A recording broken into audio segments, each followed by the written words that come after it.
episode of CyberBytes podcast. Today I'm joined by David. It's an absolute pleasure to have you on the show. David is the CEO at Cofense. David, welcome. Thanks for coming on the show. Thank you for inviting me. I'm happy to be here. Good. How are you finding RSA? It is a zoo. It is more packed than I thought it was going to be. Yeah. There's lots of great conversations going on. Yeah. And lots of wonderful companies here. Yeah. So. Do you guys have a booth? No, we actually do not have a booth here. Okay. We chose not to do that. We chose more to do some relationship building around the event. Great. And I think that that's a good balance that you can use sometimes in business. Absolutely. Yeah. Cool. Well, David, for those that don't know you, I'd like to start by, could you give an audience an intro to you very quickly, but also the problem that Cofense solves as well? So I've been lucky to be in the internet space since around 1992. Awesome. And I started one of the world's first internet companies back then. We took the company public in 2000. Great. And then since then it has been bought and sold and moved around various other companies. And I remained in the business to help other managed service and security companies find their focus. Great. Did some M&A activities, so on and so forth. Interesting. And that's how I got to eventually here to Cofense. Nice. Where we're now reimagining the way email security, is looked at. Yeah. And it's a big job because it changes all the time. Yeah. But we're having a whole lot of fun. Yeah. Email security it's a big one, isn't it? It's a big risk. There's a lot of elements to it as well. How does the platform work, or is it more on the training side of things that you guys operate? So that's a great question. So Cofense is powered by the fact that we've been around longer than any of the security awareness training companies. Okay, yeah. Right? We started the industry. Yeah. The founders had a great idea, back 10, 12 years ago. During that time, we've amassed approximately 35 million Cofense trained employees all over the world, all sectors, who are reporting phishing attempts that get past the standard security practices that people are using. Interesting. That's the interesting part. Yeah. So we have this very unique set of data. We know what all of the different security platforms miss, all of the secure email gateways. Yeah. We have statistics on all of them. We take that information and we drive it into our data matrix, which allows us to do analysis on it, pick out the stuff that slipped very quickly, and then our phishing detection and response platform will reach back into the customer who reported it and have it removed within minutes to an hour of when it appeared. And remember, it got past the original security system, right? Yeah. Because it's new, and it's not their fault. It's just that it's new. But in addition to that, we'll also go into all of our other customers' mailboxes, even if they didn't report it, and if it's in there, we'll remove that as well. Interesting, yeah. Yeah, That's we a big find piece. one per minute, every minute of the day from the over 700,000 pieces of information that we call IOCs, indicators of compromise, that we see on a monthly basis. Wow. We whittle that down, and we find one damaging, bad, malicious email per minute that is missed across the platform. That's nuts. And then every customer is then protected because that's rolled out across the customer base. And that's rolled out across the customer base. And that is unique to Cofense. I was going to say, is that? Yeah, that's because we utilize the 35 million Cofense trained employees over a decade in order to feed us with that data. So how did it work? So that happened first, and has the platform come more recently into that, or has there always been the platform around the second piece there around aggregating that data and understanding what the vulnerability or whatever you want to call it there? Is that what happened? The training was first? A quick one here from Oliver, one of the co-founders of Asperon Search. Our CyberBytes podcast showcases the security ecosystem's most exciting companies, but we do much more. Our talent solutions give security vendors the competitive advantage by building high-performing go-to-market and technical teams globally. If you're looking for your next role or need to hire the best talent in this competitive market, then reach out to us directly via our info@email in the show notes. Let's get back to it. Yeah, the training was first. Yeah, absolutely, right? Cool. The training was first because that was what was needed. Yeah. So we have to look at employees as not the problem. We have to look at employees as the solution. Yeah. Because you have anywhere between 90 and 95% Right. of your vulnerabilities that actually cause a business disrupting event happens because something tricked an employee into doing something that they would have normally not wanted to do. So training is still extremely important. Yeah. And even though you hear the words of AI and machine learning and large language models, we have to remember that that's an important new technology. Yeah. But it's not necessarily, the pinnacle of the technology. Yeah. Phishing and offensive AI doesn't target defensive AI. It still targets the employee. So we have to remember that when we're going forward with our solution set. Yeah, very interesting. So let's stay on Cofense. So what does the future look like for you guys specifically? How do you see the next maybe 12 to 24 months playing out? And I'm glad you said 12 to 24 months, Stefan, because a lot of times you get what does it look like in 3 to 5 years? Right. And, there's just no predictability anymore in that type of a time frame. We're going to see in the next 12 months what we're seeing right now, and that is a surge in more crafted phishing attempts. With the use of AI or? And absolutely, because it's very, very easy for the bad guys to use AI to fix some of the irregular problems that we were training. We would train against things like when you see an odd salutation, like "Dear Stefan," coming from one of your coworkers. Like nobody would say that, right? Absolutely. Or misspellings or odd tone of voice. We call them how patterns as we're using our AI to look for how patterns. Interesting. Those are getting much more sophisticated. Of course. So that gets through, and we need the human, the employee, to begin to recognize this just doesn't seem normal. So we need to train to that. But more importantly, we need to look at those emails coming into the system and then use the phishing detection and response platform to call out those real 0-day type things and get them out of the system as quickly as possible. We'll improve on both of those at Cofense over the course of the next 12 months. Interesting. And is there anything you can share around like the functionality, or is that just it's in the pipeline? We'll wait and see what happens there, or is it just more around, I guess, functionality, but also maybe efficiency of the platform and how it's operating? So two main goals that we've got is speed to detect, right? Because we are on the back end, right? But there was nothing there previously, and there's no other solution to do that. So speed to detect and speed to remediate.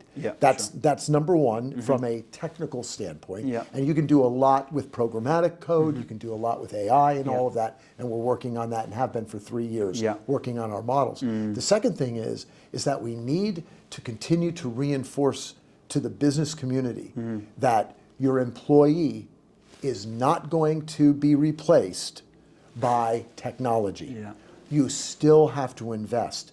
And unfortunately, if you look at the landscape of investment today, if you say that 95% of the breaches occur with an employee being tricked, only 5% of your security budget is going into training. The 95% problem. Yeah, we're a little upside down on that. So is that always been the case, or is this more education still around that, or has it always just been the case that 5% has been attributed to the training side of things? No. In the beginning, this was really the cure to the problem. So people were making the investment. Right. What's happening today is that we're getting this weird feeling that technology is going to take care of that. And we just don't see that happening at an efficacy rate that would make us feel like, okay, everybody should just invest in technology and stop investing in their employees. Okay, very interesting. And then let's rewind a bit to your background, because you've got an interesting background, right? Can you give the listeners just an insight to your journey, starting from way back when, or whenever you like to start, to Cofense? Wow, you want to go that far back? So would you believe that I was a rock and roll top 40 disc jockey in the 70s in Miami and West Palm Beach, Florida? Wow. So Okay, there's that's the cool. start. Yeah, nice. So how does that? How did that work? So that was about 3 years, and I remember one of them. That was a fun time. You know, I partied with KC and the Sunshine Band. Come on. Yeah, fun times. Okay. So what happened was it got me involved in the engineering aspect of radio. Okay. And I started my technical career back then, working on transmitters. Okay. Working on AM directional antenna systems, which I eventually started to design.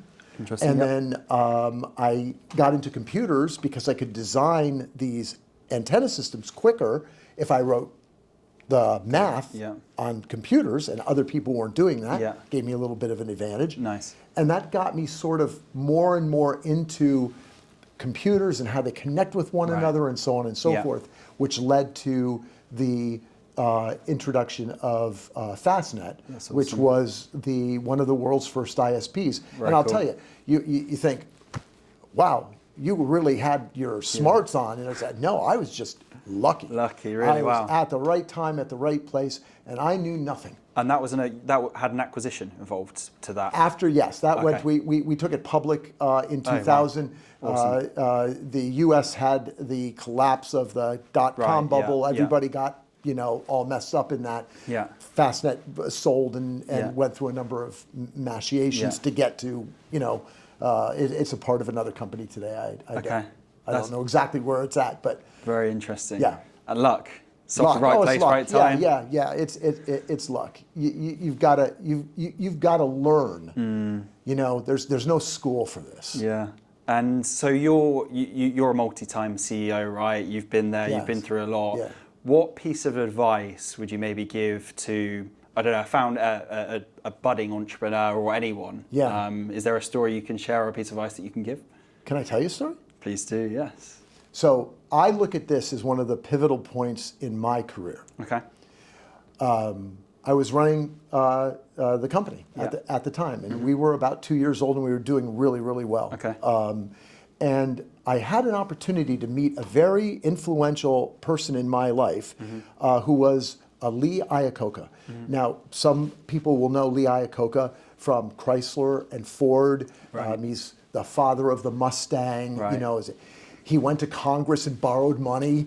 Instead of going to a bank, he goes to the United States. He pulls it off. Right? Yeah, I mean, this guy's good. Okay. He happened to be an alumni of Lehigh University, which is in the same town that I had the company. Yeah. And I won a contest. Yeah. The Chamber of Commerce was doing something where, a small company, medium company, large company, write something, we'll pick it, and if you win, we'll get Lee Iacocca to come down and visit you in person. Yeah. I won the small company thing. You have no idea how thrilled I was. It was an unbelievable. I had his book. The Idol. Yeah, I loved it. Yeah. Right. So he shows up. Okay. And he comes into my office, and he's kind of sitting the way we're sitting right now. And there's a desk in the middle, and Lee sits down and he says, "Dave, tell me about your company." Yeah. Well, I'm ready for this. This is all well rehearsed. Yeah. And Lee's a big guy. He's a big guy, and he was older than me at that time. And I start telling him about the company. Yeah. And Stefan, as he's at the desk, he keeps looking over my head with his eyes. Like I'm talking to him, and his eyes shift over my head. You're like, what's going on? And I'm feeling like this is a little weird. So I stop and I turn around and I look and I said, Mr. Iacocca, is there something wrong? And he moves over close to me. He takes his finger, he points at me.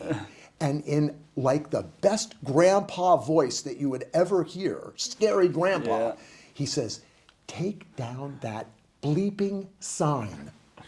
Jeez. And I had no idea what he meant. And what's on the sign, I look around, and there it was. I put a sign up behind my desk that said, "Never mind, I'll do it myself." Okay, wow. And he launched into a terrifying diatribe about how I was never going to succeed, how I have absolutely the wrong attitude, that I little Tessier company is going nowhere. Until you break a mold like that, you are just worthless in business. This is your idol saying this. It's my idol saying this. And I literally am shaking like a leaf. Yeah. We end the conversation, he goes away, and I am mad as hell for a couple of days. Yeah. And then it hit me. Then it hit, okay. And then I had my epiphany. Yeah.